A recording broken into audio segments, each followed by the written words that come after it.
So the culture was already there at the faculty level, and it broke out at the student level.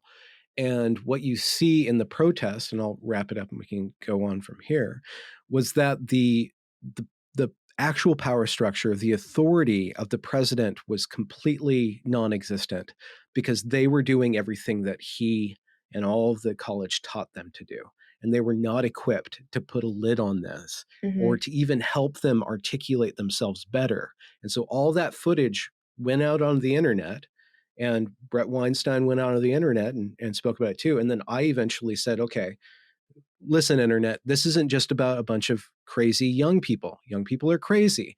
This is Hmm. about the ideas that were put into the young people's head that enabled them to act crazy and disabled the administration from actually controlling that, but rather only conceding to it, up to and including allowing them to tell him and then escort him to the potty. So, See, and so for me, I'm just so curious, I guess, to the environment that led the students to have, I guess, the confidence and the power to do these things. Because, like I said, when I was watching those videos, I kind of had to stop a couple times because I felt so anxious. I've been to university, and in no way would that have flown where I went to school. It just wouldn't have had. It would have been shut down within, probably 20 minutes, and this went on for a week. And then a lot of people have the idea of saying, well, it's just college kids and that's what they do. They're trying to find themselves and find a purpose. And, college kids always have been activists and protesters. Like that's just part of that experience for those years. But you're mhm. seeing this bleed out into society now, into big business and into government and into regulations and, you know, Media. media. you Yeah. can't you can't kind of turn your head without bumping into it. And I think it's really important for people like you that have this platform and you're having these difficult conversations and bringing awareness to these topics that a lot of people are like, this doesn't affect my day to day, so I don't have time to pay it any mind. And I was one of those people. I haven't been in a couple of years because I'm like, I see it, and my husband's like, you need to calm down. This is stressing you out. What are you going to do about it anyways?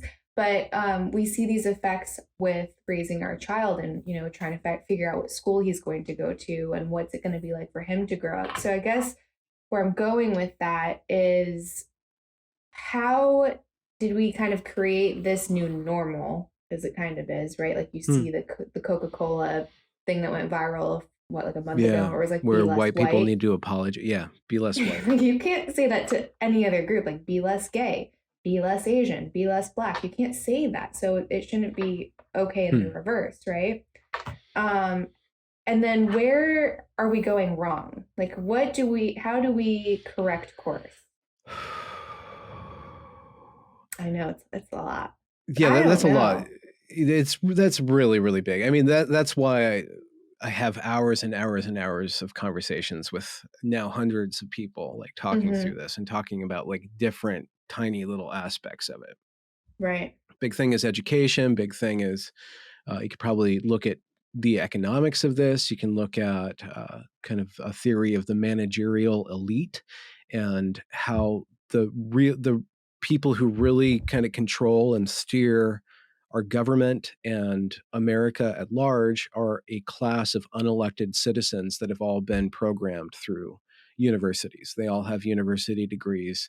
And I think that one explanation of diversity, equity, and inclusion as a dogma is a way to gatekeep and to push out dissenters and push out like people who would rock the boat, which is actually what they were saying at Evergreen. They don't want people rocking the boat. They're going to call you out or you need to get off if you're going to rock this boat. This is just how we do things. And diversity, equity, and inclusion, it's a set of speech codes that you memorize. You know, you have to memorize your privilege and your oppression, and you have to like confess it all. So you're kind of handing over, in a way, you are handing over your conscience to the HR representative or to that trainer. That trainer is teaching you a new morality with new vectors that you might not have known before if you grew up in other climes. This was incubated and designed within academia, and it has all of this kind of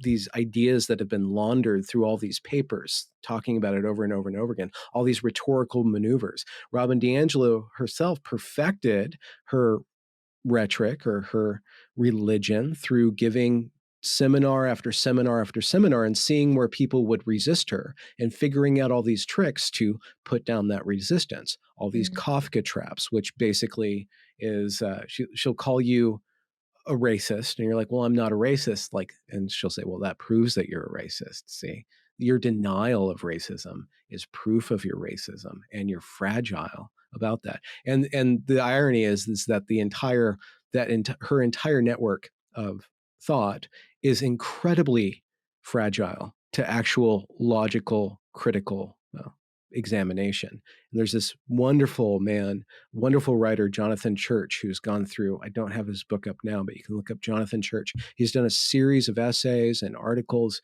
and at least one book, another book coming out, just dismantling Robin DiAngelo and showing how it's a nest of logical fallacies that don't line up to reality and actually Mhm. exclude you from connecting to reality. So on one level, one line of attack or criticism would be how it's being implemented at the corporate level.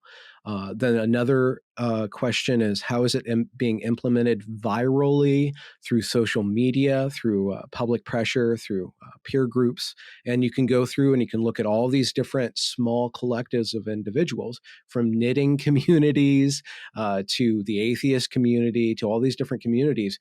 Once this critical social justice stuff comes in, and that's the word I'll use, but we can talk about it in all these different fashions. One fashionable way of calling it is wokeness or wokeism, but Mhm. I've been told that has a pedigree that has an authentic side to it. So I'm just going to call it a technical term right now. But once that enters into a group, Mm. it shifts the dynamics of the group into this. Well, one, it purges all dissent. It attaches all this meaning to all these symbols and calls all these things racist or bigoted or phobic in one way. And then it Mhm. destroys that individual's belonging to that group and tightens that belonging of the group. It's basically this virus that turns everything into a cult in a way, Mm. by which I mean a lot of policing of behavior, very narrow lens of what's acceptable, and no room for debate. And it's infecting churches and synagogues. And I don't know if it's really gotten into the Muslim community, but it is very generational.